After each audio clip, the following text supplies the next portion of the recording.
Hey guys, and welcome back. I am on a roll today. I'm just going to be filming a bunch of videos.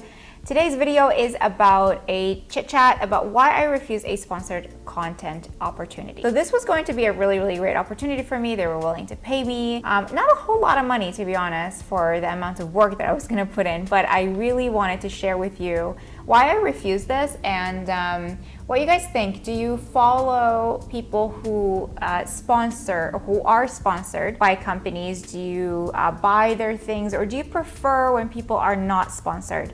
Because I'm just, I do think about taking sponsorships, but I really feel like I feel very strongly that it really skews the way that I'm going to present the product or the service or whatever. I just think it's unethical. It takes away from that transparency that I have. I don't do sponsorships yet, but sometimes PR companies will send me products and I'll feature them if I like them. I don't talk about them if I don't like them. So that's really important to me. As a hairstylist, I know that, look, there's tons and tons of hair products on the market, and they're always trying to get you to buy stuff. At the end of the day, the cosmetics industry is huge, but it's important that I maintain my integrity and that I just can't lie. Like, I just can't talk about something that I don't like. If I like it, you're gonna hear about it. If I don't like it, I'm gonna be like, oh, it's all right. Like, it's okay. Anyway, so I was approached.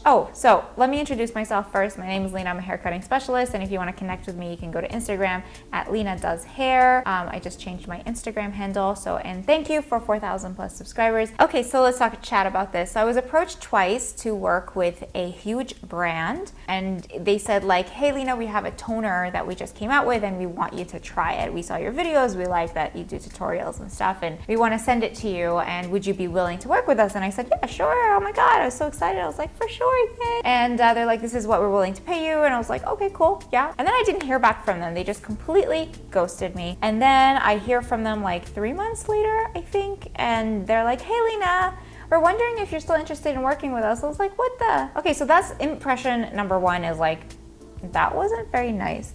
Like, you guys totally ghosted me, and I just find that unprofessional. It just left a bad taste in my mouth. Oh, and they actually didn't respond the second time as well. So I actually forgot about this, but I have notes here about exactly what happened. They didn't respond both times. Both times I was super excited and I was like, yeah, sure, So the first time I just kind of like let it go, and I was like, okay, maybe they just got busy or whatever, and it was like the holiday season. The second time they got in touch with me again, and I was like, yeah, I am excited. Let's do this. They're definitely serious this time. And they ghosted again. So they were asking me to go blonde, and I was like, yeah, cool, let's do it. And I think I had like purple in my hair before. Yeah, let's just like bleach the purple out and see what happens. I'm glad I did not do that. Then they reached out a third time, and this was in January. The layers of color in my hair was like bleach and then colored purple and then removed. My friend used a color remover, which I believe has ammonia because it smelled like ammonia. It was like bleached twice technically. At this point, it was colored again, so it was toned again, and I think she used a permanent as well on my roots. So I was starting to see green and I was starting to see red in my hair. It was a real mess. Right now it looks really good. She did a great job with my toner, but at the time it was like such a mess. So they wanted me to talk about the toner. They're like, we have these really cool toners. We're gonna need you to bleach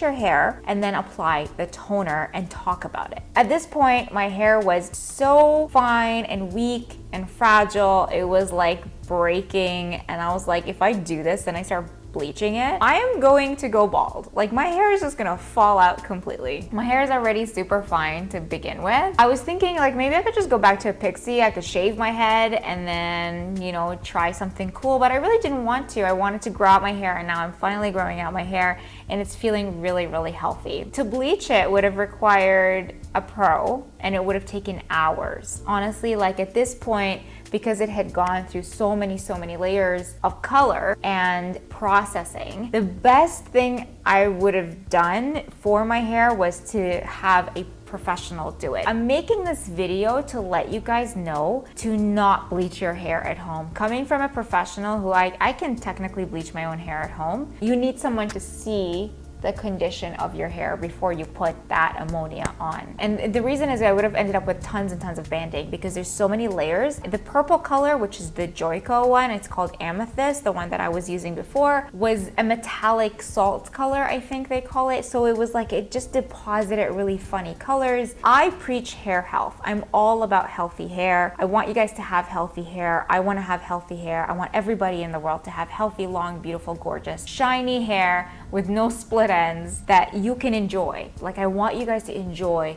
your hair. And so this sponsorship opportunity, even though I was struggling for income because of the lockdown, I decided to just say, look, I can't do this because it does not fit my brand at all. All I talk about is healthy hair, masking your hair, using Olaplex, making sure you use a toner instead of a permanent, or demi-permanent instead of a permanent because it's gentler for your hair, seeing a professional for trims, all of those good things. This would have completely destroyed the message, and I think it would have created a disconnect. You guys would have been like, what is this all about? So you would have thought like, oh, it's okay to go bleach my hair, and I would have pissed off a lot of hairdressers. Also, I'm not a colorist. Hair color is a lot of chemistry. It's not like hair cutting. Hair cutting is more like architecture. You have to create shapes and angles, and you're building something. But with hair color, it's chemistry. It's a lot of science. You can completely ruin your hair. And I was just like, at that point, I just wrote to them and I said, thank you so much. This does not go for my brand. If I ever change my mind, I'll let you guys know. So I just want to make this video just to be completely transparent and just to find out, do you guys follow people who sponsor things or do you not? Do you prefer that your influencers or the hairstylists that you follow are sponsored by brands because it makes your life easier maybe, or do you prefer someone who's just telling you all about different products and what you can do for them, or do you prefer more of a customized kind of solution? I hope that makes sense. Let me know in the comments below if this video helped or if it clarified anything for you, or if you want more. If you want to connect with me, everything is down below. Make sure you give this video a thumbs up because it helps with the YouTube algorithm. I'll see you guys soon.